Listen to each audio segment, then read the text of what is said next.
Bien, existe una interpretación bastante extendida entre algunos autores, quizás sociólogos, politólogos, periodistas, tertulianos y demás gentecilla, bueno, que considera que la transición de la dictadura a la democracia se produce en un ambiente de desmovilización de la sociedad civil sin que apenas hubiera presión desde abajo, lo que va a permitir un amplio margen de maniobra a las élites del franquismo para protagonizar el cambio, un cambio muy sui generis, pero para protagonizar ese cambio. Sin embargo, yo creo que la interpretación que se ajusta más a la realidad es la que concede mucha mayor relevancia a los movimientos sociales y que resalta cómo la movilización política y social va a ser muy importante en la manera en que se hace la transición y sobre todo en los ritmos del proceso democratizador. Nada más morir Franco, los sindicatos y especialmente comisiones obreras lanzaron a primeros de 1976 una auténtica oleada de huelgas por todo el país con el objeto de imponer la ruptura y evitar la política continuista de Arias Navarro. Estas movilizaciones son recogidas en el libro en el que el autor, más que reflejar grandes manifestaciones o asambleas, lo que pretende es transmitir las imágenes de los trabajadores, sus expresiones de preocupación y a veces de cansancio, como la fotografía de los obreros de la compañía Waggon-Lits reunidos en una sacristía en una iglesia madrileña en el invierno del 76, o los trabajadores del Parque Móvil de Madrid durante una asamblea, en que seguramente estaría nuestra amiga Ana, o el impactante retrato, o por lo menos me ha resultado a mí así, de una anciana durante la huelga campesina en Valencia en la primavera del 76.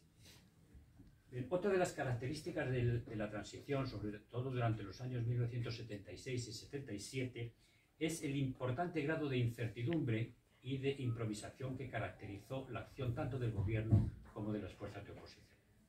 No tiene sentido, por lo tanto, considerar que el cambio democrático fue fruto de una operación política perfectamente diseñada por el rey y por los sectores reformistas del franquismo. Es simplemente falso, argumentaba Toussaint, que alguno de los grandes protagonistas tuviera un plan detallado al margen de sus buenos deseos. Muchas veces los propósitos originales debieron cambiarse. Por ejemplo, ni el rey ni Suárez pensaron en un primer momento que fuera posible la legalización del Partido Comunista y sin embargo la llevaron a cabo. Todas estas decisiones se fueron tomando día a día en un contexto difícil de prever y de dirigir, porque se había modificado no ya por una manifestación, sino incluso por un artículo periodístico. Yo creo que precisamente en esa capacidad de adaptarse al curso de los acontecimientos, sin pretender seguir a rajatabla un guión preestablecido, es donde residen los grandes los éxitos de la transición. Esta capacidad de adaptación, de entender realmente lo que estaba sucediendo y de responder a las demandas de libertad y de democracia de una amplia cantidad de ciudadanos,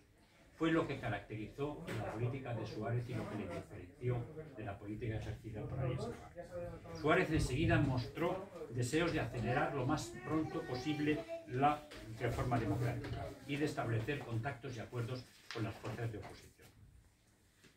Además, Suárez se da cuenta de que la construcción de un nuevo sistema democrático tiene que ser verdaderamente representativo y no puede ser excluyente ni con las centrales sindicales, ni con los partidos políticos, ni siquiera con el Partido Comunista.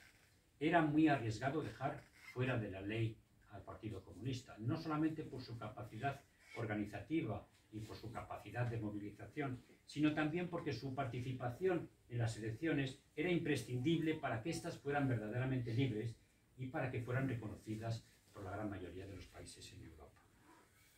Por lo tanto, a pesar de las fuertes presiones de los sectores más reaccionarios y sobre todo de una parte importante del ejército, Suárez legaliza al PC en la Semana Santa de 1977 y con esta trascendental decisión se produce un extraordinario avance en el proceso de cambio.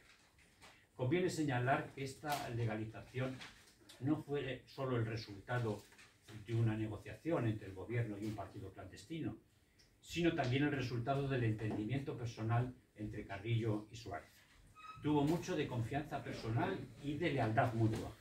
pero tuvo más de inteligencia de los dos dirigentes políticos, de saber renunciar a parte de sus posiciones y evitar situarse en el maximalismo que hubiera dificultado aún más el tránsito hacia la democracia. Este acercamiento entre Suárez y Carrillo no solamente posibilitó la legalización del Partido Comunista, sino que además abrió un periodo de franca colaboración entre el gobierno de UCD y el Partido Comunista, que fue consolidándose en años posteriores y que permitió, yo creo que fue un elemento esencial en la política de consenso y sobre todo en la firma de los acuerdos de la Moncloa. Es verdad que la transición fue un proceso esencialmente político, que tuvo más de encuentro y de consenso que de enfrentamiento entre las fuerzas políticas y entre los ciudadanos. Una de las imágenes que mejor transmite el ambiente de acuerdo entre los partidos es la de Suárez y Felipe González charlando en el congreso que Gustavo titula Pacto entre cigarrillos. Pero no fue del todo idílico, pues durante los años de la transición se produjo un clima importante de violencia política. Una violencia heredada de la dictadura que se mantuvo durante muchos años, pues fue muy complicado que los instrumentos básicos de la represión, aquellos que de una manera efectiva ejercían la violencia política, como la policía, el ejército y la judicatura, fueran adaptándose a los nuevos cambios democráticos. Muy pronto a la violencia del Estado se sumó una cadena de crímenes y acciones violentas organizadas por los grupos de extrema derecha a través de las llamadas tramas negras, en muchos casos consentidas y amparadas por las fuerzas de seguridad del Estado. Al mismo tiempo, los atentados criminales de ETA y del Grapo crecieron considerablemente durante los años de la transición. Yo creo que tras la muerte de Franco, la cuestión política se va a centrar esencialmente en cuáles serían las características del nuevo régimen, en quién llevaría la iniciativa y cuáles serían las fuerzas políticas que dirigirían el cambio. Así, el proceso de transición se convirtió en un auténtico pulso entre las organizaciones de la oposición y el gobierno por ver quién mantenía el control de la situación y quién iba a controlar el cambio político.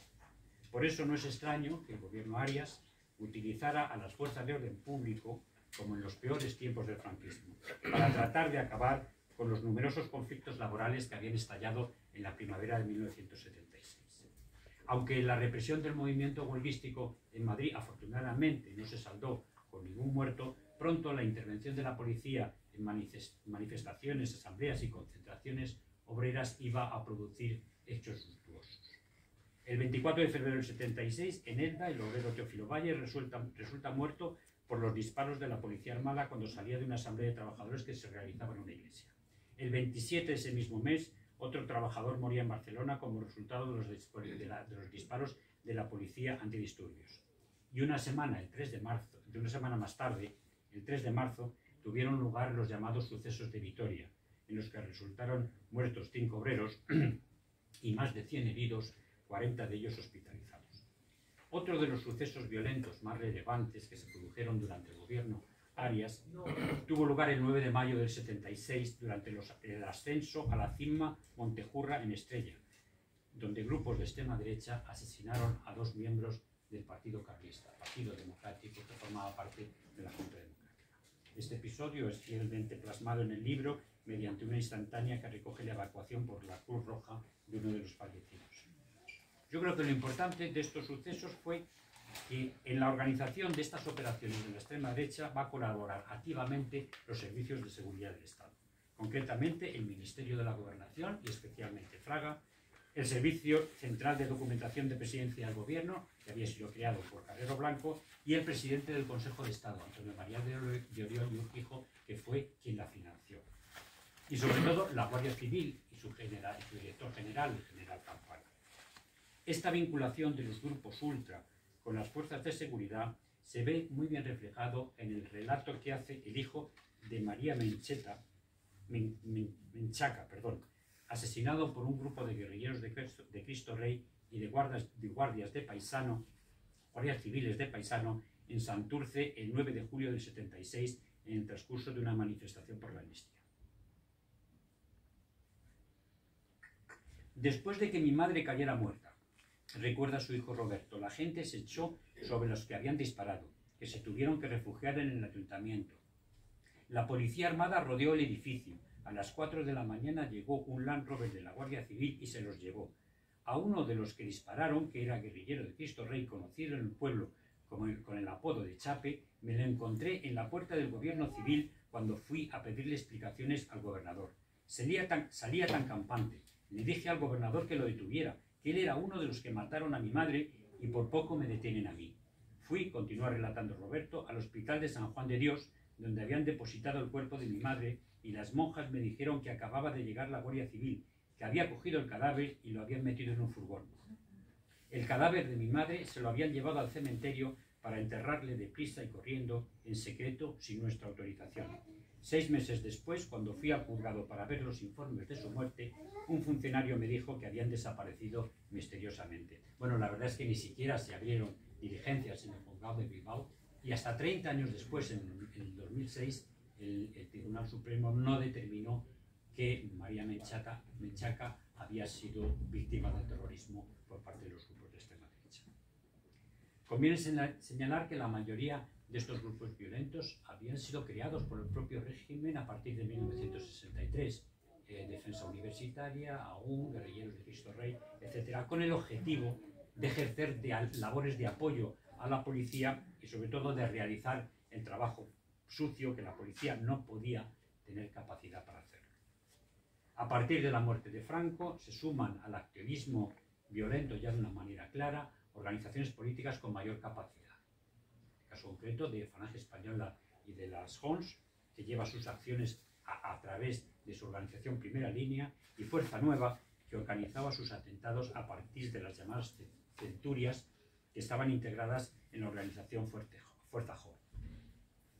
En este libro se recogen imágenes que expresan la añoranza de estos grupos fascistas por el dictador, así como sus actitudes provocadoras que recuerdan las milicias de los años 30, como las instantáneas de Blas Piñar y otros dirigentes de la ultraderecha que en actitud amenazadora se manifiestan en el cementerio de Paracuellos, o unos jovenzuelos que con camisa azul y un rostro mezcla de temor y desconcierto asisten brazo en alto a un mitin de Fuerza Nueva en junio de 1977. A la caída de Arias Navarro y su sustitución por Adolfo Suárez en junio de 1976, los grupos de extrema derecha y también ETA y el Grapo van a coincidir en su estrategia de desestabilización del gobierno. Como se puso de manifiesto, entre los meses de enero y abril de 1977 habrá un serio intento planificado por los sectores de extrema derecha que pretendía primero acabar con la reforma de Suárez, impedir la celebración de elecciones para junio del 77 y además evitar a toda costa la legalización del Partido Comunista. Este tipo de acciones terroristas se refleja en un libro, en las fotos de militares asesinados por ETA en el invierno del 77 o el atentado que sufrió el expresidente del Tribunal de Orden Público, José María Mateu, en mayo de 1977. La llamada Semana Trágica se inició el 23 de enero de 1977 con el asesinato del estudiante Arturo Ruiz por un ultraderechista durante una manifestación por la amnistía en Madrid. Al día siguiente tuvo lugar el secuestro a manos del Grapo del teniente general Villascusa, y días antes había sido secuestrado Antonio María Llorio Fijo, que era presidente del Consejo de Estado. Al día siguiente, 24 de enero, la estudiante María Luz Nájera muere como consecuencia de un bote de humo disparado por la policía en una manifestación por protesta por el asesinato de Arturo Ruiz. Este mismo día, 24 de enero, a las 11 de la noche, varios individuos armados pertenecientes a organizaciones de extrema derecha irrumpen en el despacho laboralista de Atocha, vinculado a Comisiones Obreras, y asesinan a 4 abogados y a un administrativo, hiriendo gravemente a otros 4 abogados, todos ellos militantes del Partido Comunista. Impresionantes son las imágenes que se muestran en este libro, con los féretros de los abogados asesinados en Atocha y la multitudinaria manifestación que acompañó el cortejo fúnebre y que demostró la capacidad de movilización de los comunistas, por una parte, y por otra la prudente actitud del Partido Comunista para evitar todo tipo de provocaciones. Esto fue sin duda un elemento esencial que contribuyó a la decisión de Suárez de legalizar el Partido Comunista, teniendo que hacer frente a fuertes presiones, sobre todo del ejército, ¿verdad?, que provocaría la división del Ministerio de Marina y la declaración del Consejo Superior del Ejército claramente amenazadora contra el gobierno. La verdad es que la decisión de legalizar al Partido Comunista fue tomada casi exclusivamente por Suárez. Es decir, apenas lo conocían ministros del propio Consejo, y además iba a contar con la oposición, por supuesto, de la extrema derecha, que calificó a Suárez de traidor, también de Fraga, que declaró textualmente: la legalización del Partido Comunista era un verdadero golpe al Estado, que ha transformado la reforma en ruptura y que ha quebrado a la vez la legalidad y la legitimidad. Pero también que tuvo que hacer frente a las fuertes críticas de su máximo valedor, Torcuato Fernández Miranda, que era radicalmente contrario a la legalización del Partido Comunista, y también del rey, que se había comprometido con la administración norteamericana en cerrar el paso a los comunistas, y que cuando el Consejo Superior del Ejército se manifiesta radicalmente contra esta decisión, el rey no toma ninguna decisión a pesar de que Suárez se lo pidió. Quien más ayudó a Suárez en estos momentos, curiosamente, fue Santiago Carrillo, que hizo todo lo que Suárez le pidió: sacar la bandera en la reunión del Comité Central, sacar un comunicado a la prensa diciendo que el Partido Comunista renegaba de cualquier tipo de violencia para ejercer su acción política, y sobre todo admitiendo la monarquía. Bien. La legalización del Partido Comunista y sobre todo las elecciones generales de 1977 fueron quizás los dos acontecimientos más importantes de la transición durante estos años. Gustavo Catalán muestra en este libro las imágenes de los principales dirigentes políticos que participan en estas elecciones, y lo hace con una evidente carga política. Felipe González es presentado en una tierna escena doméstica con su mujer y sus hijos,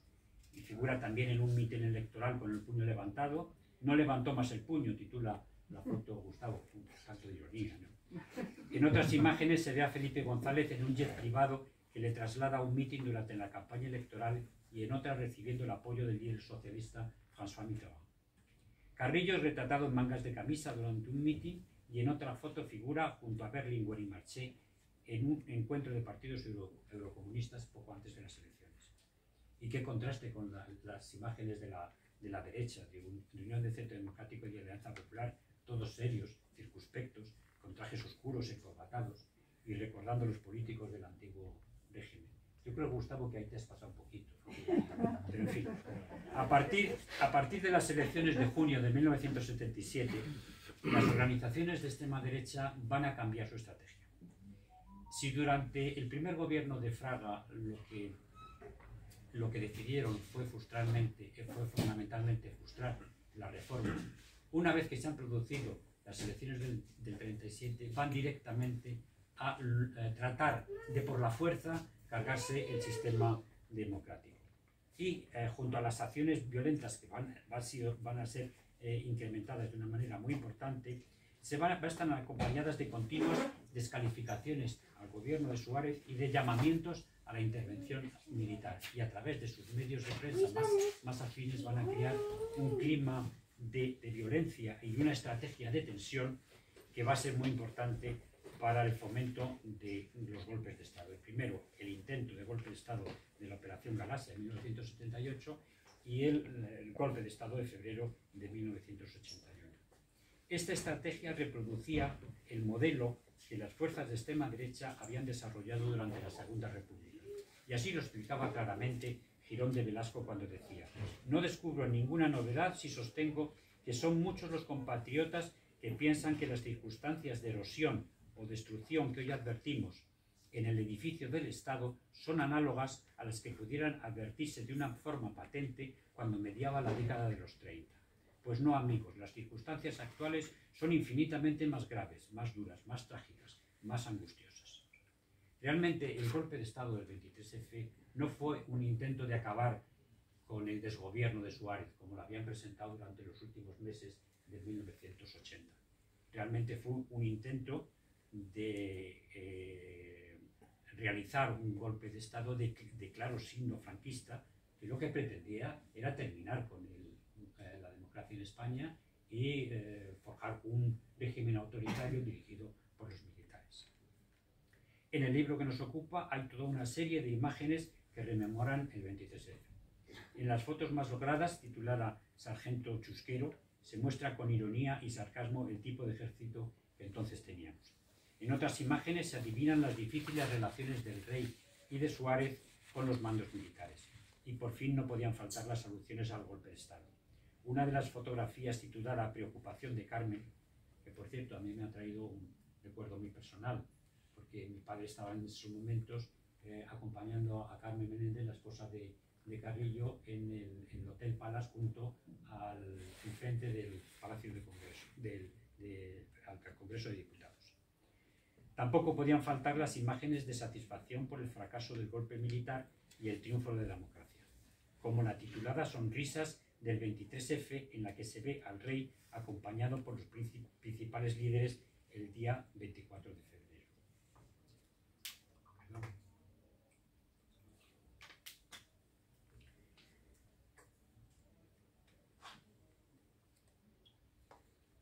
También se publica una fotografía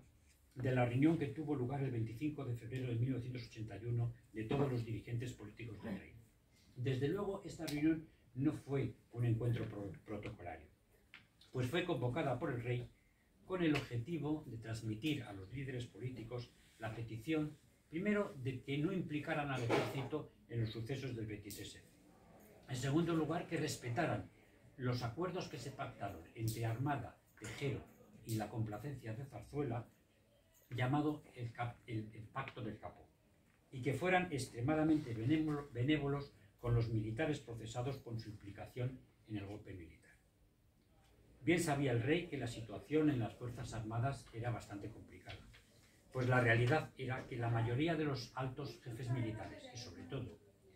en las capitanías de las regiones militares,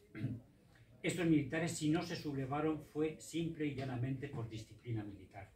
y porque temieron embarcarse en una aventura como la de Tejero, que tenía grandes visos de ser un fracaso, pero no porque estuvieran a favor de defender la legalidad constitucional. Como reconoció el capitán general Gutiérrez Mellado, vicepresidente del gobierno en el momento del golpe, hubo más generales implicados en el intento de levantamiento militar que los que inicialmente se conocieron. Lo que sucedió es que al final se arrugaron y sobre todo porque intervino el rey. Estaba claro que tras el 23 de febrero no había terminado el golpismo. Y la prueba es que el 1 de octubre de 1982 se descubrió un complot militar que pretendía dar un golpe de Estado el día 27 de octubre, la fecha anterior a las elecciones generales en las que resultó ganador el Partido Socialista. Ya para terminar, explicar un poquito en qué consiste este plan golpista, que yo creo que es muy poco conocido y que merece la pena tenerlo en cuenta. Este plan golpista, conocido como Operación Cervantes, tendría su centro de operaciones en la Academia Militar de Artillería de Fuencarral, donde estaba recluido Miranda del Bosch, y posteriormente intentaría la ocupación de la Capitanía General de Madrid y el centro de operaciones de la Junta de Jefes de Alto Estado Mayor. Seguidamente se declararía el estado de guerra, y una serie de comandos intentarían tomar el Palacio de Zarzuela, la Moncloa, los ministerios, televisión y las emisoras de radio, deteniendo a los políticos desafectos para concentrarlos en campos de detención, neutralizando a personas relevantes, especialmente a Sabino Fernández del Campo y al responsable del CSIC, Emilio Alonso Manglano, recurriendo a la artillería si fuera preciso. A continuación se instauraría una junta militar, se disolvería el Parlamento y se ilegalizarían partidos y sindicatos. Finalmente, el rey sería sustituido y reemplazado por un consejo de regencia. Es decir, un verdadero golpe militar, en serio, no como el 23F, a imagen y semejanza de lo que había sido el alzamiento militar que tuvo lugar el 18 de julio de 1936. Hay que decir que este intento de golpe, que por supuesto sí apareció en la prensa, pero no tuvo demasiado eco, entre otras cosas, y yo creo que bien hecho, ¿no?, y bien intencionado, porque era inminente la celebración de las elecciones y los partidos políticos pensaron, y la mayoría de los medios de difusión, que no era correcto en esa situación influir de una manera muy sustancial en el elector con esta posición que podía incidirles en el temor a una victoria del Partido Socialista que parecía en esos momentos evidente. Bueno, yo he terminado. Lo que sí querría para terminar es recordar a nuestro amigo y maestro Fermín Moza, que falleció hace unos años justamente hoy, y que seguro que hubiera estado con nosotros y que se hubiera sentido muy orgulloso en la presentación del libro de Gustavo. Muchas gracias.